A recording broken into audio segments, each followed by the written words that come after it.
तू माझ्यावर सूट घेण्यासाठी त्याच्याशी लग्न केलेस की खरंच त्याच्यावर प्रेम करत होतीस? त्याच्या आवाजात विचारमग्नतेची छाया येते. कसा अचानक कोरडा होतो. तो डायनिंग टेबलवरून पाण्याचा ग्लास घेऊन गरगरत घेतो. कृपया हे सांगू नकोस की तू त्याच्यावर प्रेम करतेस. ती डोकं उचलते आणि त्याच्या डोळ्यात पाहते. हो, मी त्याच्याशी लग्न केले. तुला दाखवण्यासाठी की माझ्याकडे खूप रोमिओज आहेत आणि तुला मला लग्नासाठी ऑफर दिल्यामुळे तुला विशेषाधिकार मिळाला आहे. विराज डोकं मागे झटकतो आणि जोरात हसतो. हात पोटावर ठेवतो, वेदना जाणवत. अदिती, मी तुझ्या इतका मूर्ख कुणाला पाहिलेलं नाही. मला झटका देण्यासाठी तू स्वतःचं जीवन नाश करायला उभी होतीस. ती आपली नखे चावत होती. डोकं समोरच्या प्लेटमध्ये प्रतिबिंबित होतं. मी मूर्ख नाही. मी त्याला मला स्पर्श करू दिलं नाही. तो एक दुष्ट आहे. विराजचा राग जरी भरत असला तरी अदितीच्या भोळ्या हावभावामुळे मन शांत होतं. आपली बोटं खाणं थांबव, तो शांतपणे सांगतो. जर तू त्या दुष्टापासून पळू शकली नसती तर काय झाले असते? तो थोडासा चिडलेला विचारतो. तिचे ओठ हळूहळू खाली वळतात. ओ देवा, हे अनपेक्षित होतं. त्याच्या जवळ पोहोचण्याआधीच परिणाम झाला होता. ती जोरात रडायला लागते. अदिती, विराजचा आवाज पश्चातापाने भरलेला असतो आणि तो झपाट्याने तिच्याकडे धावतो. माझी चूक झाली बाळ. मी तुला दुखावलं. फक्त तुला गोष्टी समजून घ्यायला लावायचं होतं. तिला उभं करण्यास मार्गदर्शन करत तो तिला आपल्या छातीकडे खेचतो आणि तिचे पाय आपल्या कमरेभोवती गुंडाळतो. तिला बेडरूममध्ये नेऊन तो तिच्या दुःखाला व्यक्त होण्याची वाट पाहतो. तो माझं ठिकाण आहे, ती रळत रळत तक्रार करते आणि त्याच्या मानेकाठीचा बिंदू दाखवते. तो तिचं डोकं वर उचलतो आणि ती आपला मुकुट त्या रिक्त जागेत टाकते. विराज तिच्या गोड मागण्यांवर हसतो. तो हेडबोर्डला टेकून पाय क्रॉस करून तिला छातीकडे खेचतो. तिचे पाय नेहमीप्रमाणे कमरेभोवती गुंडाळलेले आहेत. हळूहळू ती त्याला थोड्या थोड्या माहिती उघडते. तो प्रेमाचे अभिनय करून मला फसवलं सँड्रो. वास्तव हे की त्याचा बॉस मला आपली रखेल म्हणून ठेवू इच्छित होता. तिचे हात त्याच्या मागे जातात आणि त्याच्या शर्टला कडक पकडतात. प्रत्येक शब्दावर विराजला राग येतो पण शांत राहण्याचा प्रयत्न करतो. त्याला तिला सर्व माहिती मिळवून घ्यायची असते. मला वापरल्यानंतर जेव्हा त्याला तृप्ती मिळेल तो मला विकून टाकेल, सेक्स गुलामासारखं. ती त्याच्या छातीत रळत माहिती उघड करते. विराजचे हात तिच्या कमरेभोवती घट्ट होतात पण विराज शांत राहतो आणि तिच्या बोलण्यावर लक्ष देतो. तिच्या भोळ्या चेहऱ्यावर राग करून तक्रार करणं काही उपयोगाचं नव्हतं. त्याला तिला 24/7 एका बाळासारखं सुरक्षित करावं लागेल, जिथे जिथे ती असेल. तिला या दूषित जगापासून वाचवण्याचं त्याचं कर्तव्य आता त्याला स्पष्ट होतं. माझे वडील त्याच्या बॉसचे शत्रू आहेत आणि तो माझा वापर करून माझ्या वडिलांकडे पोहोचवण्याचा, 2 पक्षी एकाच दगडाने मारण्याचा प्रयत्न करत होता. विराजच्या हाताने तिच्या पाठीला वरून खाली हलवून तिच्या मऊ किंचाळण्याला शांत करण्याचा प्रयत्न केला. तुला वाटतं की असं होईल का? तो हळुवारपणे विचारतो. तिचं डोकं मानेतून खेचून घेतो. त्याचा आवाज रागाने थरथरतो पण तिच्यासाठी तो समुद्रातील लहरींसारखी शांतता दाखवतो. ती डोकं हलवते आणि आपला राग सांगत राहते. तो मला त्या अरब देशात नेण्याचा प्रयत्न करत होता जिथे त्याचा शेख राहतो. पण तू आणि माझा भाऊ प्रत्येक पावलावर अडथळा उभारत होते. मला देशाबाहेर नेणं तर अशक्य होतं.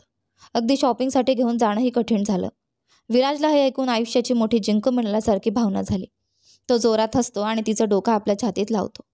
माझ्या देशाबाहेर नेण्याच्या सर्व प्रयत्नांनंतर शेखरला आपली पराजय मान्य करावी लागली. त्याच्या बॉसचा दबाव वाढू लागला.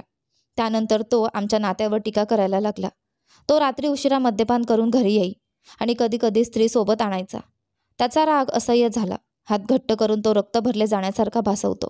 त्याच्या कृत्यांमुळे मी रागावले. सुधारणा होईल अशी अपेक्षा करत होते आणि एका दिवसाने माझ्या शेवटच्या धाडसाचा उपयोग करून मी त्याला प्रश्न विचारला. त्यानंतर मी शारीरिक त्रासही सहन केला. रोज मद्यपान करून येऊन तो मला मारायचा. त्या रक्तराक्षसाचा मुलगा. माझा राग अडथळा न करणारा आहे. थांब शेखर गुप्ता, तुला माझ्या हाताने मी मृत्यू देणार आहे. एका दिवशी तो मद्यपानात अतिप्रमाणात झाला आणि मला छेडण्याचा प्रयत्न केला आणि त्यावेळी मी त्याच्या घरातून पळाले पण माझ्या जाण्यासाठी ठिकाण नव्हतं. माझ्या बुड्या स्वभावामुळे माझ्या वडिलांचा समाजात मान गेला. मी त्याच्या रागाची भीती बाळगत होते. मी तुझ्यावरचा विश्वास फसवले. त्यामुळे मला माहीत होतं की तुझ्या घराचे दरवाजे कायमस्वरूपी बंद आहेत. माझ्या भावाचा पर्याय विचारातही नव्हता. तो मला तुकडे करून टाकणार होता आणि तेव्हा मी रेशेलला भेटले. विराज तिचं नाव ऐकून हात घट्ट धरतो. ती काही क्षणातच माझी मैत्रीण झाली. आम्ही दोघी क्लबमध्ये गेलो आणि काही वेळासाठी मी माझ्या चिंता विसरले. मला काही कल्पना नव्हती की ती माझा उपयोग करत होती. त्याच्या चेहऱ्यावर एक सैतानी हसू उमटलं. ती अगदी दशकभर बारमधून बाहेर येणार नाही कारण तिने माझ्या निरागस मुलीला गोंधळात टाकलं. तुला आपल्या कुटुंबाबद्दल पूर्णपणे चुकीची कल्पना होती गोडकुकीच. त्याने तिच्या अश्रूंना बोटाच्या टोकांनी पुसलं. तुझे वडील तुला कधीही नाकारणार नाही. ते तुला खूप प्रेम करतात. तुझा भाऊ तुला इतकी काळजी घेतो की तुला कल्पनाही येणार नाही. पण तो ते दाखवत नाही. सगळे पुरुष सारखे नसतात. काही जाणीवपूर्वक प्रेम दाखवत नाहीत. आणि तुझा भाऊ त्यापैकी एक उदाहरण आहे. ती अचानक ऐकणं थांबवते आणि त्याच्या डोळ्यात पाहते. तुझं काय? तुला माझ्यावर प्रेम आहे का? विराज घाबरून आवंढा गिळतो आणि मान हलवून म्हणतो, हो, मला तू आवडते. ती अजून काही ऐकायला उत्सुक राहते, पण तो तोंड बंड ठेवतो. परिस्थिती हळूहळू त्याच्या नियंत्रणाबाहेर जात होती आणि तो तिच्या मनात त्यांच्या नात्याबद्दल आशा निर्माण करू इच्छित नव्हता. त्याचा फक्त तिचा बॉडीगार्ड असण्याचा हक्क आहे, त्यापेक्षा जास्त काही नाही. आणि दोघांच्या कुटुंबाच्या हितासाठी ते तसं ठेवणं चांगलं आहे. काळजी करू नकोस. मी त्या रानटी आणि त्याच्या बॉसचा शेवट पाहीन. त्याने खात्री देत तिच्या कपडावर चुंबन दिलं. फक्त एवढंच सांगायचं होतं का, की तुला मी आवडते? आणि आपली कथा संपली, कारण आपले पालक आपल्याला भाऊ बहीण समजतात. मला माहीत आहे की तू मला पूजतेस. आपल्या कुटुंबाच्या हितासाठी तुला आपलं प्रेम सोडायचं आहे का? हो, तो समोर बघत सांगतो, तिच्या डोळ्यात न पाहता. ती त्याच्यावरच्या हातावर प्रहार करते आणि ओढत वॉशरूमकडे धावत जाते. आतला दरवाजा लॉक करते. अदिती, तो तिच्या दरवाजावर ठोठावतो, पण ती प्रतिसाद देत नाही. कायमप्रमाणे हट्टी. थकलेल्या चेहऱ्यावर हात फिरवत तो फोन उचलतो. हॅलो समर, अदिती सुरक्षित आहे. ती माझ्यासोबत आहे आणि मी त्या रानटीपासून तिला वाचवण्यासाठी सर्व माहिती घेतली आहे. 30 मिनिटात माझ्या दक्षिणेकडील रेस्टॉरंट सॅरडॉक्स येथे भेटूया. अदितीचं स्वप्न पाहूया. मुंबईमध्ये हिवाळा अत्यंत कठीण होता. डिसेंबर महिना जोरदार पाऊस आणि ढगांमधील गडगडाट यासह होता. रात्री आकाश काळे गडद ढगांनी वेढलेले होते. अदिती विराज शुक्लाच्या घरात होती. बोन फायरसमोर बसलेली, हात एकमेकांवर रगडत होती, ऊब निर्माण करत. अदिती, तुझ्यासाठी हॉट चॉकलेट? विराजने तिच्या हातात कप दिला आणि स्वतःचा पेय घेऊन तिच्याजवळ बसला. अदितीने दोन्ही हातांनी कप धरला. छोटे छोटे घोट घेत आनंद घेतला. तुला अजून थंडी वाटते का? त्याचा आवाज घुटमळलेला, खळखळीत आणि पुरुषत्वेने भरलेला होता आणि त्याने तिच्या चेहऱ्यावर लक्ष ठेवले. ती उत्तर देण्याआधीच तो उभा राहिला. तो एक ब्लँकेट आणतो आणि सौम्यपणे त्यात त्यांना झाकतो. हलका स्पर्श तिच्या नर्व्समधून थरथर निर्माण करतो. अशी थरथर जो तिच्या संपूर्ण शरीरात कंप निर्माण करते. तो खाली वाकतो. ओठ तिच्या गालाला हलकेच स्पर्श करतात. अदिती, मला तुझी खूप आठवण येत होती. तो तिच्या कानाजवळ खुसखुशीत आवाजात सांगतो. त्याच्या मऊ स्पर्शामुळे आणि त्याच्या पुरुषी सुवासामुळे तिच्या नर्व्समध्ये वेगवेगळे थरकाप निर्माण होतात. तो तिच्या कपाळाला हलकेच स्पर्श करतो आणि गालाच्या हाडाचा मार्ग आपल्या ओठांनी स्पर्श करतो, ज्यामुळे अदितीला अशी गोड संवेदना अनुभवायला मिळते जी तिने कधी अनुभवली नव्हती. त्याचे हात तिच्या पाठीवरून वर जातात आणि हातांवरून तिला जवळ खेचतात, जणू काही तिला वेडं केलं जाईल. अदिती, मी तुला चुंबन घेऊ शकतो का? त्याचा घासट आवाज समुद्राच्या शांततेसारखा असूनही ज्वलंत आवडीचा संकेत देतो. अदिती आपला घसा साफ करून होकार देते. तो हळूहळू हात तिच्या पाठीवर ठेवतो आणि तिला जवळ खेचतो. छाती एकमेकांना भिडतात. अदिती श्वास घेते. तो तिचा डोका आपल्या हाताखाली हलके वाकवतो आणि ओठांवर सौम्यपणे चुंबन घेतो. ती त्याला धरण्यात अडकते, त्या चक्रावलेल्या अस्थिर रागात एकमेव ठोस वस्तू म्हणून. सँड्रो, मला तुझी तितकीच गरज आहे जितकी तुला माझी. ती त्याच्या हाती थरथरत कानात सांगते आणि पुन्हा चुंबन घेते. त्याचे ओठ तिच्या ओठांमध्ये घुसतात, सौम्य पण तल्लख आणि अदितीला कधीही अनुभवलेले नसलेले. ती आपले हात त्याच्या शर्टवर घट्ट गुंडाळते आणि हाताने त्याचे केस पकडते, त्याला जवळ खेचते. तिच्या नसांनी ठोके दिले आणि हृदय फुटण्याची भावना आली. ती कधीही कोणी असा इच्छित नव्हती, कधीही. तो मऊपणे घासटतो आणि मग त्याचे हात तिच्यावर गुंडाळले जातात. जेव्हा शेवटी तो तिला तोंडावर चुंबन देतो तेव्हा सर्व काही विचित्र शांत होतं, जणू वीज आणि गळगळाटामधील क्षण. तिच्या शरीराचा प्रत्येक तुकडा त्याच्या अंगात विलीन होतो. मला आवडतं की तू माझ्या हातात बसतेस. तो कुजबुजतो आणि जोरदार खोल चुंबन घेत तिला पुन्हा अनुभवतो. त्याचे ओठ तिच्या कमकमणाऱ्या ओठांना भाग करतात. तीव्रतेने, ती तीव्र आवडीने, जोपर्यंत तिला वाटत नाही की पुरेशी चव मिळाली. अदिती उठते आणि खोलीत डोकं फिरवत बघते. संध्याकाळ झाली होती. आकाशात सूर्य मस्तीत संध्याकाळच्या नारंगी गोळ्यासारखा उगवत होता. दृश्य मनमोहक होतं. ती विचार करते, मी जे स्वप्न पाहिलं ते खरं होईल का? जरी तो तिला जगाच्या शेवटापर्यंत प्रेम करेल तरी तो कधीही कबूल करणार नाही. आपण कधी एक होऊ शकू का? दुसरीकडे विराज शुक्ला म्हणतो, हरामखोर, तू तिला एवढा क्रूर कसा वागवू शकतोस? विराजने शेखरला एवढा जबरदस्त थाप मारली की त्याच्या तोंडाच्या कोपऱ्यातून रक्त झिरपत राहिले.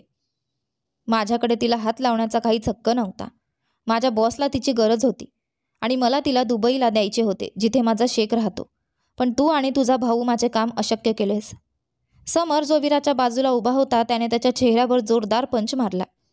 तुला माझी बहीण हवी असेल तर आधी मला पार करावं लागेल. विराजने आपल्या कमरभोवती बांधलेली बेल्ट काढली आणि शेखरला मारायला सुरुवात केली. दैत्य सदृश स्ट्राईकमुळे रक्त विराजच्या चेहऱ्यावर शिंपडले, तरी त्याचा राग शांत होईना. शेखरचे तोंड आता रक्ताने भरले होते. समर त्याला खुर्चीतून खेचून घेतो आणि त्याच्या पोटावर जोरदार हल्ला करतो. माझी बहीणला वापरण्याचा विचार केला? तुझ्या मनात हे विचार तरी कसा आला? आधी मला हात लाव, मग तिला. विराज जोरात हसला. समरच्याही रागात असतानाही काहीसा विनोदी स्वभाव दिसत होता. शेखर रक्त उलटून रडत राहिला आणि डोळे खाली पडत होते. विराजने त्याचे केस पकडून त्याचे डोकं भिंतीला ठोकले. ही माझ्या आदितीवर वाईट वागल्याचे पारतंत्र्य आहे. आणखी एक हल्ला. आणि ही तिला धोका दिल्याच्या तुझ्या प्रयत्नाची शिक्षा आहे, ज्यावेळेस तिने तुला विश्वास ठेवला. विराज अखंड रागाने त्याच्यावर हल्ले करत राहिला. त्याचे वेदनादायक ओरड हळूहळू मृदू व्हिंपरमध्ये बदलले आणि शेवटी तो बेशुद्ध झाला. पहा, हा राक्षस मेला आहे का? समरने विचारले आणि विराजने त्याच्या गळ्याची नाडी तपासली. नाडी अजूनही धडकत होती, पण कमजोर होती. विराजने पॅन्टीच्या लॉकेटमधून रिव्हॉल्वर काढला आणि त्याच्यावर अनेक गोळ्या झाडल्या. त्याच्यासाठी जीव मोकळा राहण्याचा कोणताही मार्ग उरला नाही. समरने आपली सुरक्षाला कॉल केला आणि त्यांच्या गँगला शेख सांभाळण्याचे आदेश दिले. वाईट आणि परिपूर्ण हसत ते दोघेही रिकाम्या गोदामातून बाहेर पडले आणि सँडरॉक्समध्ये ड्रिंक घेऊन आनंद साजरा करण्यासाठी निघाले. अदिती चौहान. संध्याकाळी 10 वाजले होते आणि विराज अजून खोली परतला नव्हता. हो, ते अजूनही त्याच्या 5 स्टार हॉटेलच्या एक्झिक्युटिव्ह सूटमध्ये राहत होते, ज्यात mini kitchen, fridge, 2 stylish bedroom आणि नवीनतम सुविधा होत्या. ब्लॅकवूड फर्निचर आणि प्लाझ्मा टीव्ही लिव्हिंग रूममध्ये ठेवलेले होते, जे अर्ध्या मुंबई लोकसंख्येला सहज मोकळे करू शकत असे. सकाळी नाश्ता करून अदिती सकाळपासून त्याची वाट पाहत होती. अचानक तो कुठेतरी गायब झाला आणि तिने त्याला माहिती देण्याची संधीही दिली नाही. जेव्हा त्याने तिच्यावर प्रेम कबूल केले नाही, विशेषतः जेव्हा तिने अनेक वेळा कबूल करण्याचा प्रयत्न केला, तेव्हा तिला राग आला आणि ती स्वतःला बाथरूममध्ये बंद करून त्याला त्रास देऊ लागले. विराज बाहेरून सिंहासारखा मजबूत आणि भयंकर असतो, पण आतून तो एका टेडीसारखा मऊ आणि संवेदनशील असतो. तो तिची खूप काळजी घेतो आणि प्रेम करतो, पण कधीही ते व्यक्त करत नाही, अगदी स्वतःच्या हृदयाला देखील नाही. त्याचे प्रेम इतके कठीण का आहे? अदितीला समजत नव्हते. रात्री 12 वाजले होते. हलक्या चंद्रप्रकाशाची किरण पडद्यातून उगवत होती, तर बाहेरच्या बागेत वाढलेल्या विविध प्रकारच्या फुलांपासून सुगंधित मऊ वारा वाहत होता. 12 वाजून काही मिनिटांनी दाराचे नॉब वळण्याचा आवाज ऐकू आला. अखेरीस तो परत आला होता. अदितीने झपाट्याने डोळे मिटले, त्याला झोपेत असल्याचा भास देण्यासाठी. विराज आपल्याजवळ आटोपून झोपायला आला आणि आपणात झाकण्यासाठी आच्छादने व्यवस्थित केली. त्याचा हात अदितीच्या कमरभोवती फिरला आणि त्याची छाती तिच्या पाठीसमोर होती. तो तिला इतके जवळ घेतो की त्याचे हृदय ठोके ती अनुभवू शकते. जड श्वास घेताना त्याचा मनोहारी सुगंध तिच्या नाकात आला. त्याच्या श्वासात मद्य आणि सिगारेटचा हलका वासही होता. तो डॉक्टर असूनही का धूम्रपान करतो? त्याने आपले डोके तिच्या केसात घातले आणि ती हळूच किस करत असताना त्याचे मस्तक तिच्या केसांवर आलं. अदितीने फिरून त्याच्या गालांवर आपले मऊ हात फिरवले. त्याच्या पुरुषत्वाचे अस्तित्व तिच्या नाजूक त्वचेवर आग पेटवत होते. झोपली नाहीस का स्वीटकेक्स? त्याने त्याच्या घाणेरड्या कामिच्छेने भरलेल्या आवाजात विचारले. अदितीने डोळे हलवले आणि त्याच्या गालाला पकडून त्याच्या चेहऱ्यावर किसांचा पाऊस सोडला. तिच्या मऊ गालांना त्याच्या घाणेरड्या पुरुषत्वाच्या त्वचेची स्पर्श झाल्यावर तिच्यात असामान्य उच्छृंखलतेची ज्वाला पेटली. तिच्या ओठांनी त्याच्या ओठांच्या कडेला हलके स्पर्श केला. त्याच्या हृदयाचे ठोके एक तालात नाचू लागले, जसे त्यांची शरीरच जवळ आली. अदिती हळूच आणि सेक्स्युअली त्याच्यावर सरकली, आपली कामेच्छा शांत करत. त्याचे हात तिच्यावर गुंडाळले, ठामपणे आणि कठीणपणे. तिला त्याच्या स्नायूंनी भरलेल्या छातीच्या जवळ आणले. तिला असह्यतेची जाणीव झाली. डुबकी मारल्यासारखी भावनिक सैलता आली आणि उबदारतेची ज्वाला तिच्यात पाहिली. खोल श्वास घेत विराज तिला आपल्या जवळच ठेवत राहिला. त्याचा उजवा हात तिच्या पाठीभोवती गुंडाळला. कोणतीही जोराची हालचाल नव्हती, कोणतीही उडी नव्हती, फक्त प्रचंड उत्साह आणि आवेश मिश्रित होता. त्यांच्या श्वासांची गती एकमेकांच्या आकर्षणात नाचत होती. विराजने तिला पलंगावर झोपवत आपले डोळे तिच्याकडे वळवले आणि काही सेकंद थांबला, जणू काही किस करण्याची परवानगी विचारत असावा. अदिती तिच्या मनात उडाडी भरते. त्याच्या सामर्थ्यवान आणि आकर्षक उपस्थितीच्या अनुभवाने तिचे मन वेढले. त्याने तिचा चेहरा आपल्या खळबळीत हातात धरला आणि हळूच किस केला, जणू काही प्रत्येक स्पर्शात आनंदाची झुळूक भरली होती. अदितीच्या बोटांचे टोक वाकले. तिच्या शरीरात विजेसारखा आनंद निर्माण झाला, जसे तिच्या ओठांवर त्याचे ओठ फुलासारखे फुलत होते. पूर्णतेची अनुभूती घेऊन ती आपली छाती उचलून त्याच्या प्रेमात बुडाली. तर विराजने अधिक खोल, अधिक ठाम आणि अधिक ताकदीने तिला किस केले. तू माझा श्वास आहेस, माझ्या पेशींमधल्या रक्ताच्या प्रवाहासारखी स्वीट केक्स. मी तुझ्याशिवाय जगू शकत नाही. त्याने कबूल केले आणि तिला आपल्यावर आणले. अदितीने त्याला अशा प्रेमाने किस केले जणू मधाला आकर्षित झालेलं फुलपाखरू. त्याचे हात तिला हलकेच पकडतात आणि तिच्या नितंबावर दाबले. त्याच्या स्पर्शामुळे तिच्या घशातून एक मऊ नाद बाहेर पडला. तर विराजने तिच्या चेहऱ्यावर उघड्या ओठांनी किस केले. दोघांच्या श्वासांची गती जड आणि धडधडणारी झाली आणि ते पूर्ण प्रेमाच्या आकर्षणात हरवले. तो तिच्यावर पुन्हा सरकला, आपले पाय तिच्या पायांमध्ये गुंडाळले. तिच्या घशातून पुन्हा एक हलका नाद आला, कारण त्याचा उत्तेजक स्पर्श त्या भागात पोहोचला जिथे कोणाने आधी कधीही स्पर्श केला नव्हता. त्याने हलके हसू केले आणि त्या वातावरणात आणखी प्रेमाचा स्पर्श भरला. तो किती छान दिसतो. त्याचे दात मोत्यासारखे पांढरे, जबडा ठोस आणि आकारमानाने सुंदर. निळसर आकाशासारखे चमकणारे डोळे आणि उंच गालहाड असलेले. चंद्रप्रकाशाच्या सौम्य आणि शांत वातावरणात त्यांचे सौंदर्य आणखी वाढलेले दिसत होते. त्याचा हात अदितीच्या डाव्या छातीवर गेला. माझ्या स्पर्शामुळे तुला उत्तेजना वाटते हे ऐकून मला आनंद वाटतो, कारण मला सुद्धा तसंच वाटतं, त्याने जाहीर केले. आणि अदितीच्या एका मऊ नादाने त्याला आनंद मिळाला. विराजचा स्पर्श अदितीच्या अंगावरून विजेसारखा पसरत होता. तिच्या श्वासाचा वेग वाढला आणि त्याच्या ओठांवर हलकं स्मित उमटलं. तुझ्या भावना माझ्यापासून लपून राहत नाहीत, तो हलक्या आवाजात म्हणाला. ती स्वतःची लाज विसरून त्याच्या समोर उभी राहिली. त्यांच्या नजरा भेटल्या आणि वातावरणात एक दाबलेली तगमग दरवळू लागली. तू मला वेडा करतेस, विराज कुजबुजला. अदितीच्या डोळ्यात समाधान तर होतं, पण त्याचबरोबर एक वेदना देखील, कारण ती फक्त त्याचे प्रेम ऐकू इच्छित होती, त्याचा स्पर्श नाही. एकदा तरी सांग ना की तू मला प्रेम करतोस. तिचा आवाज थरथरत होता. विराज मात्र नेहमीप्रमाणे शांत झाला. झोपी जा, एवढंच म्हणत तो बाजूला वळून निघाला. त्या शांततेपेक्षा तिच्या मनाला कोणतीच शिक्षा कठीण नव्हती. अदिती रागाच्या भरात खोलीतून बाहेर पडली आणि लिव्हिंग रूममधील सोफ्यावर बसली.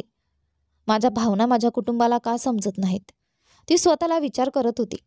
आपल्या वडिलांच्या समोर उभी राहणे आणि आत्तापर्यंत केलेल्या मूर्ख वागण्यामुळे तिला भीतीने अंगावर थरथराट चालू झाला. तिने कधी डोळे मिटले आणि कसे परत खोलीत पोहोचली हे तिला माहीतच नव्हते. पण जेव्हा तिने डोळे उघडले, तिला विराजच्या मजबूत हातांनी तिचं शरीर धरून त्याच्या मसल्सने भरलेल्या छातीकडे हलवताना जाणवलं. विराजने कसे आणि केव्हाही अदितीला समजले नाही, तरीही ती परत खोलीत आली होती. त्याच्या कुशीत रमून ती हलकीशी हालचाल करत होती, त्याच्या मनमोहक सुवासात बुडालेली.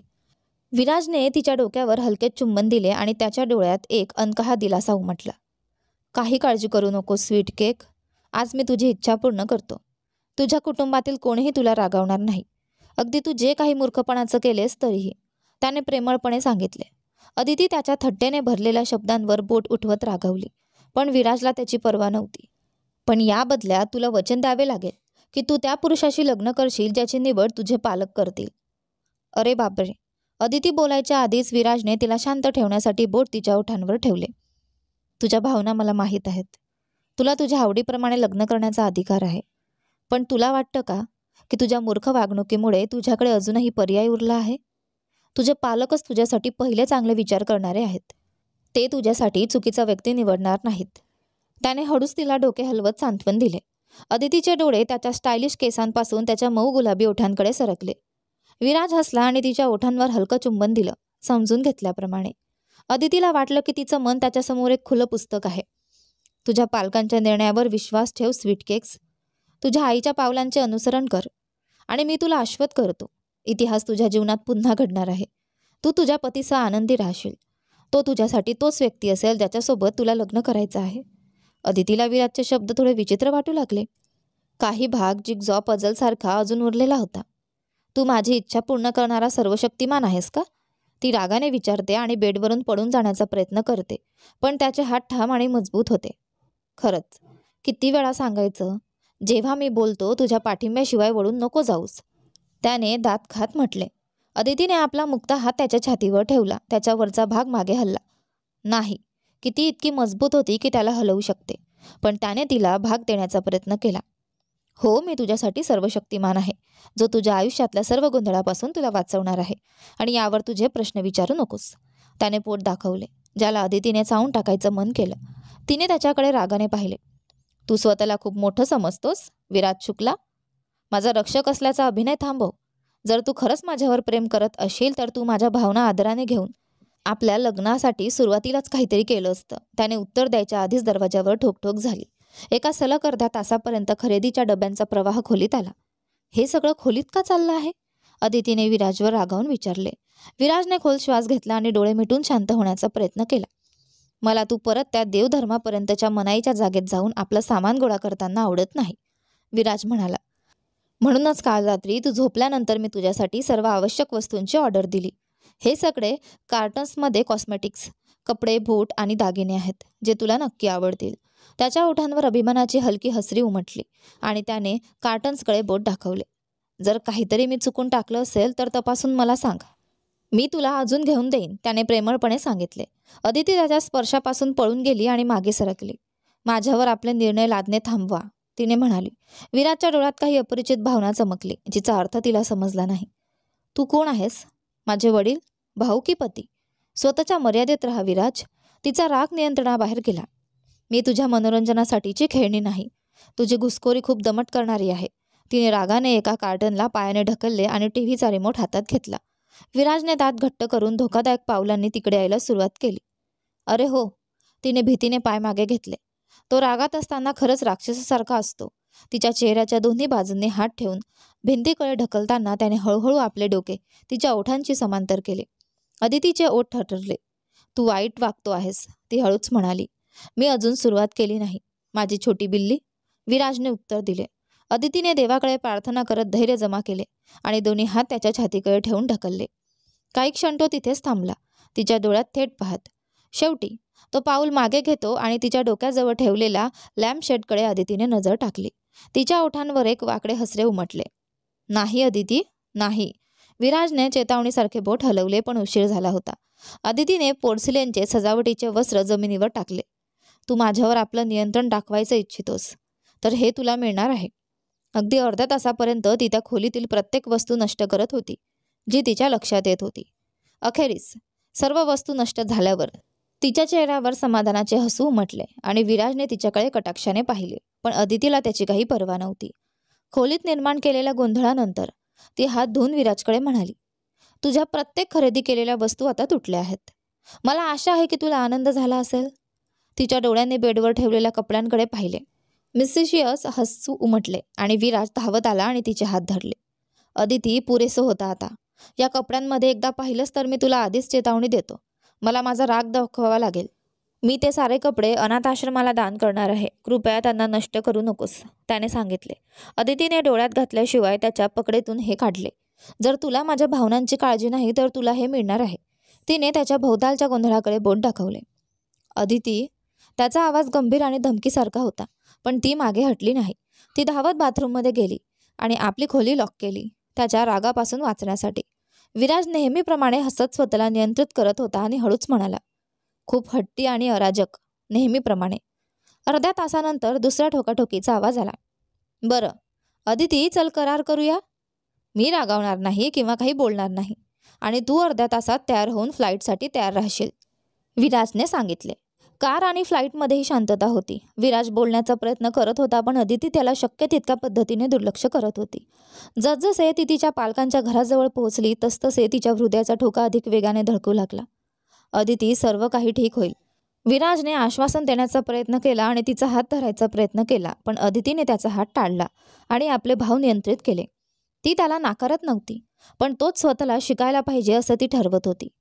अदितीला दिलासा मिळाला जेव्हा तिची आई मुख्य दरवाजा उघडून तिला घट्ट मिठीत घेते. तिचे वडील मागून येऊन तिच्या कपाळावर चुंबन देतात. दोघांनी विराजला आत आमंत्रित केले, आदराने हात मिळवले आणि तिला सांभाळल्याबद्दल त्याचे आभार मानले. आश्चर्याची गोष्ट म्हणजे तिचे दोन्ही भाऊ देखील घरात उपस्थित होते. संपूर्ण कुटुंब फक्त सण किंवा दिवाळीसारख्या प्रसंगीच भेटत असे, पण आज काही खास कारण नसताना सगळे एकत्र आले होते. कदाचित त्यांनी अदितीला धडा शिकवण्यासाठी हा कार्यक्रम आयोजित केला होता. अरे अदिती, तुला तर तरुण भावापासूनही ओरड ऐकावी लागणार आहे, तिने स्वतःलाच सांगितले. पण दिलासा असा की विराजने जसे वचन दिले होते तशा पद्धतीने कोणीही तिला ओरडले नाही किंवा तिच्या शेखरसोबतच्या घटनेबाबत विचारले नाही. घरात परिस्थिती जणू काही घडलेच नाही असे चालत असल्यामुळे अदिती आश्चर्यचकित होती, पण तिला संशयही होता की तिचे माफिया कुटुंब आणि तिचा विचित्र बॉयफ्रेंड किंवा कथित बॉयफ्रेंड शेखरला अजूनही जिवंत सोडले आहेत की नाही. ती तिच्या खोलीत राहिली आणि आईने तिला स्पष्ट सूचना दिली की तिला सांगितलेले नाही तोपर्यंत बाहेर पडू नये. तिला काहीतरी संशय वाटला, पण तिने आईला विचारण्याची हिंमत केली नाही, कारण तिला आपल्या आवेशपूर्ण वडील किंवा आदेश देणाऱ्या मोठ्या भावाच्या रागाखाली येऊ नकोसे वाटले. तर अदिती आणि विराजचे आयुष्य आता पुढे काय वळण घेणार आहे हे पहा आपल्या कथेच्या पुढच्या भागामध्ये. पण तोपर्यंत तुम्हाला आजचे दोन्ही भाग कसे वाटले कमेंट करून नक्की कळवा. जास्तीत जास्त व्हिडिओला लाईक करा, शेअर करा. चॅनलवर नवीन असाल तर सबस्क्राईब करा. धन्यवाद.